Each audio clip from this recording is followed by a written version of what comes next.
Hi friends, எல்லோருக்கும் வணக்கம். இன்றைக்கி இந்த வீடியோவில் நம்ம என்ன பார்க்க போகிறோம்னா, தீபாவளி ஸ்பெஷலாக ஒரு ஸ்வீட் ரெசிபி தான் பார்க்க போகிறோம். தீபாவளினாலே ட்ரெஸ்ஸு பலகாரம்லாம் சாமிக்கு வச்சு படைச்சிட்டு புது ட்ரெஸ் போட்டுட்டு பட்டாசு வெடிப்போம். கூடவே எல்லாருடைய வீட்லேயும் நம்ம ஸ்வீட் ரெசிபி பண்ணியிருப்போம். கிச்சனுக்கு பிகினர்ஸாக இருக்கவங்களுக்கு ஈஸியாகவும் குயிக்காகவும் பண்ணக்கூடிய ஒரு ஸ்வீட் ரெசிபி தான் நம்ம இன்றைக்கி பார்க்க போகிறோம். எல்லாருக்குமே தெரிஞ்சிருக்கும், அது வேறு ஒன்றும் இல்லைங்க, பிரெட் அல்வா தான். வாங்க எப்படி பண்ணுறதுன்னு பார்க்கலாம். பார்க்குறதுக்கு முன்னாடி நீங்கள் இன்னும் நம்ம சேனலை சப்ஸ்கிரைப் பண்ணலைன்னா மறக்காமல் சப்ஸ்கிரைப் பண்ணிக்கோங்க. கூடவே இருக்க பெல் சிம்மில் கிளிக் பண்ணி ஆள் கொடுங்க. அப்போ தான் நான் வீடியோஸ் அப்டேட் பண்ணால் உங்களுக்கு நோட்டிஃபிகேஷன் வரும், நீங்கள் உடனே பார்க்கலாம். பிரெட் அல்வா பண்ணுறதுக்கு 6 ஸ்லைஸ் பிரெட் எடுத்திருக்கேன். நீங்கள் ப்ரெட்டு வாங்கும்போது பார்க்க வேண்டிய விஷயம் என்னென்னு பார்த்தீங்கன்னா, ஸ்வீட் ப்ரெட்டாக இருக்கணும். அடுத்து ப்ரெட்டு ரொம்ப சாஃப்டாக இருக்கக்கூடாது, நார்மல் ப்ரெட்டாக இருக்க மாதிரி பார்த்துக்கோங்க. ரொம்பவும் சாஃப்டாக இருந்துச்சுன்னா எண்ணெய் உங்களுக்கு அதிகளவு உறிஞ்சும். இப்போது இந்த ப்ரெட்டோட கார்னர் போர்ஷனை நம்ம கட் பண்ணிடலாம். 4 பக்கமும் இருக்கக்கூடிய கார்னர் போர்ஷனை நம்ம கட் பண்ணிட்டோம். இப்போது உங்களுக்கு எண்ணெயில் பொரிக்கிறதுக்கு ஏற்ற மாதிரி, அந்த சைஸ்க்கு ஏற்ற மாதிரி நீங்கள் ப்ரெட்டை கட் பண்ணிக்கோங்க.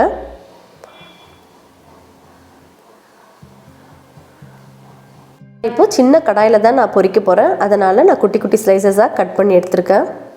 அடுப்பில் ஒரு கடாய் வச்சு தேவையான அளவு எண்ணெய் ஊற்றிக்கிறேன். எண்ணெய் சூடானதுக்கப்புறமா நம்ம கட் பண்ணி வச்சுருக்க பிரெட் துண்டுகளை நம்ம போட்டுக்கலாம். நான் இன்றைக்கி கடலெண்ணெய் தான் எடுத்திருக்கேன் பொரிக்கிறதுக்கு. இப்போ நீங்கள் மீடியமான ஃப்ளேம்லேயே வச்சு நீங்கள் ப்ரெட்டை நல்லா வறுத்து எடுத்துக்கோங்க. ரொம்ப ஹை ஃப்ளேமில் இருந்ததுன்னா கருகிறதுக்கு சான்ஸ் இருக்குது. ஸோ மீடியம் ஃப்ளேமில் வச்சுட்டு இப்படி பரட்டி விடுங்க. கோல்டன் கலர் வர வரைக்கும் நல்லா வறுத்து எடுத்துக்கோங்க. எல்லா ப்ரெட்டு துண்டுகளையும் நான் பொரித்து எடுத்துருக்கேன். இப்போ இதுக்கு ஒரு சர்க்கரை பாகு ரெடி பண்ணிடலாம்.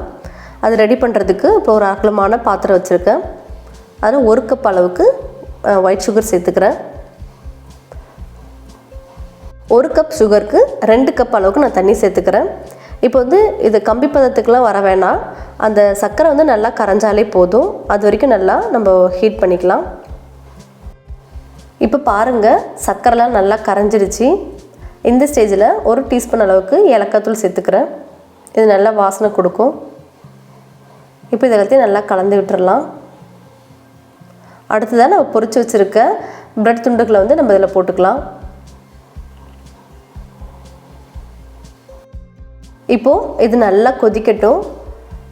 இந்த ப்ரெட்டெல்லாம் பார்த்திங்கன்னா நல்லா அந்த சர்க்கரை பாகுலே வெந்து சாஃப்டாகி வரணும். அதுவும் இல்லாமல் அந்த சர்க்கரை பாகு தண்ணியும் நல்லா வற்றி வரணும். அந்த ஸ்டேஜ் வர வரைக்கும் அப்பப்போ நீங்கள் கரண்டியை வச்சு கிண்டி விட்டுட்டே இருங்க.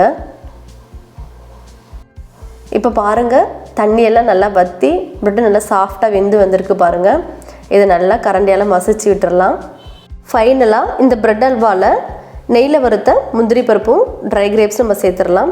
அதுக்கு ஒரு தாளிப்பு கரண்டில் 2 டேபிள் ஸ்பூன் அளவுக்கு நெய் சேர்த்துருக்கேன்.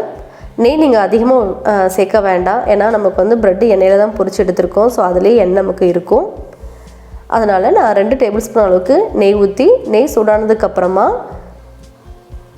முந்திரி பருப்பையும் ட்ரை கிரேப்ஸையும் போட்டிருக்கேன். இது நல்லா பொன்னிறமாக பொரிஞ்சதுக்கப்புறமா இதை எடுத்து நம்ம பிரெட் அல்வாவில் சேர்த்துக்கலாம். இப்போ இதை நல்லா கலந்து விடுங்க. உங்களுக்கு பாருங்கள், பாத்திரத்தில் கொஞ்சம் கூட ஒட்டாமல் அல்வா பதத்துக்கு எவ்வளோ சூப்பராக வந்திருக்கு பாருங்கள். உங்களுக்கு கிண்டி விட்டுறப்பவே நல்லா டிஃப்ரென்ஸ் தெரியும். ஸோ இந்த ஸ்டேஜில் நம்ம அடுப்பை ஆஃப் பண்ணிடலாம். அவ்வளோதான், நம்மளோட பிரெட் அல்வா ரெடி ஆகிடுச்சு. பார்க்குறதுக்கே எவ்வளோ கலர்ஃபுல்லாக இருக்குது பாருங்கள். வாயில் போட்டாலே கரைஞ்சிடும், அந்தளவுக்கு சாஃப்டாக இருக்குது. ஆர்யாவும் ஆத்விக்கும் இப்போ பார்த்திங்கன்னா பிரெட் அல்வா சாப்பிட்டுட்டு இருக்காங்க. அவங்களுக்கு ரொம்ப ரொம்ப பிடிச்சிருக்கு, ரொம்ப விரும்பி சாப்பிட்டாங்க. சாப்பிட்டுட்டு அம்மா நல்லா இருக்குன்ற ஃபீட்பேக் வேறு கொடுத்தாங்க. எனக்கு ரொம்ப சந்தோஷமாக இருந்துச்சு. இந்த மாதிரி நம்ம குழந்தைங்களுக்கு வீட்லேயே நம்ம ஸ்வீட் ரெசிபி பண்ணி கொடுக்கலாம். நீங்களும் இந்த மெத்தட் ட்ரை பண்ணி பாருங்கள், கண்டிப்பாக நல்லாயிருக்கும். இந்த மாதிரி ஒரு ஸ்வீட்டோடு நம்ம தீபாவளியை வரவேற்போம். எல்லாருக்கும் தீபாவளி வாழ்த்துக்கள். கிச்சனுக்கு பிகினர்ஸாக இருக்கவங்க தீபாவளிக்கு இந்த ஸ்வீட் ரெசிபி ட்ரை பண்ணி பாருங்கள்.